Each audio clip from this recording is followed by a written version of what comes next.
Let's say this question, dear student. A particle moving with a constant speed u inside a fixed smooth hemispherical bowl of radius a. Describe a horizontal circle of distance at a distance of a by 2 below its center. तो देखिए यहाँ पे कैसी arrangement है, ये हमने एक bowl consider कर लिया, इसमें एक पार्टिकल हॉरिजेंटल सर्कल डिस्क्राइब कर रहा है, कितना नीचे a बाई 2, ये जो इसका रेडियस है वो a है, ऑलराइट, ये एंगल यहाँ पे थीटा हो गया,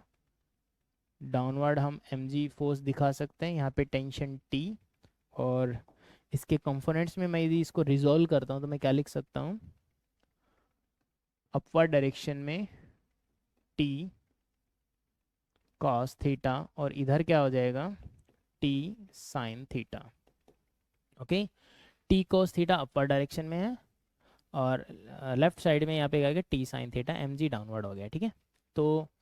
यहाँ से एक तो मैं एंगल के बारे में बता सकता हूँ, स्पीड के बारे में बता सकता हूँ, जो हमें फाइंड आउट करना हम निकाल सकते हैं इजीली। ठीक है, तो चलिए यहाँ पर ये दिख रहा है a बाई 2 हाइट है, तो इस ट्रायंगल का यूज करके मैं लिख सकता हूँ a cos theta is equals to a by 2। तो यहाँ से थीटा की वैल्यू हम बता पा रहे हैं, तो यहाँ से cos theta is equals to 1 by 2 means theta equal to 60 degree, theta equal to 60 degree. तो पहला ऑप्शन ना, radius of the circular motion is, तो रेडियस यहाँ पे क्या होगा, तो रेडियस तो हम इसको बोलेंगे, आर को हम लिख सकते हैं a साइन 60, क्या लिख सकते हैं हम, a साइन 60। साइन 60 की वैल्यू कितना होगा, root 3 by 2 means r is equal to root 3 a by 2, root 3 a by 2, तो ऑप्शन ए करेक्ट है।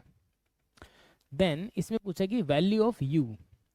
तो ये वाला केस हम इसमें कौन सा फॉर्मूला यूज कर सकते हैं,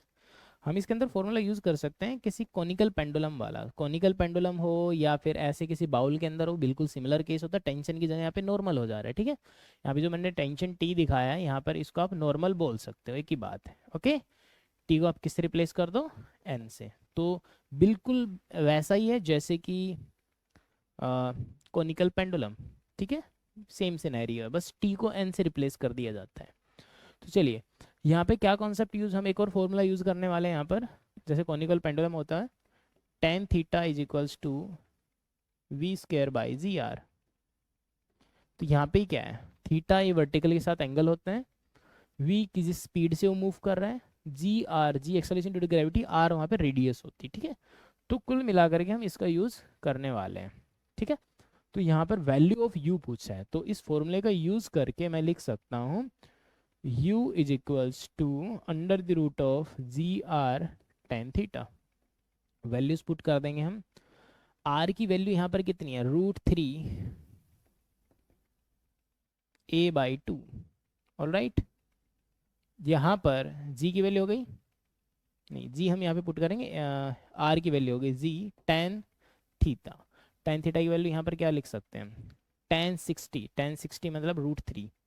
तो रूट 3 हम यहाँ पे डालेंगे, रूट 3 इंटू रूट 3 कितना है, 3, तो 3 ए जी बाई 2, 3 ए जी बाई 2 मतलब ये करेक्ट हो गया। सो ऑप्शन ए करेक्ट है, ऑप्शन बी करेक्ट है, सी के ऊपर आते हैं, the normal reaction of the spherical surface on the particle is, तो यहाँ पर आप टी बोल दो या फिर एन, जो भी आप सिंबल यूज कर रहे हो, तो यहाँ पे मुझे वैल्यू चाहिए किसकी, एन की, तो n cos 60 is equal to m g, तो n is equals to m g by cos 60। ठीक है, कॉस 60 की वैल्यू कितनी, 1 by 2 means 2 m g, 2 m g, मतलब n is equal to 2 m g, but यहाँ पे क्या लिखो एम जी बाई 2, तो ये तो रॉन्ग हो गया। राइट, डी ऑप्शन पे आते हैं, तो डी ऑप्शन क्या बोल रहे हैं यहाँ पर, the magnitude of the resultant force acting on the particle is zero in any inertial frame, नहीं जीरो नहीं है, नॉन जीरो है, क्योंकि तभी तो एक्सेलरेटेड है, नॉन जीरो होने का मतलब कि पार्टिकल की एक्सेलरेशन जीरो, यहाँ पर तो एक्सेलरेशन है सेंट्रीपिटल एक्सेलरेशन, अभी बोला कि नॉन जीरो, ये तो रॉन्ग हो गया। ठीक है, इनर्शियल फ्रेम के अंदर बात हो रही है। सो ये आंसर हो गया इसका, तो इसका आंसर हम लिख सकते हैं यहाँ पर ए बी, तो this is the solution of this question.